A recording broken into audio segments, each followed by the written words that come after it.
మిమ్మల్ని వదిలి వెళ్తుందేమో, నిజానికి వెళ్ళదు.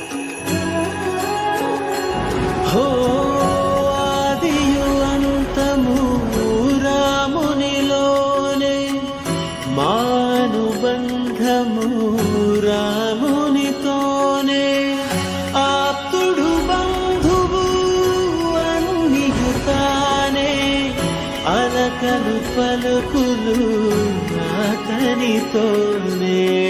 సీతారాముల పున్నమిలోనే, నిరతము మాయద వెన్నెలలోనే.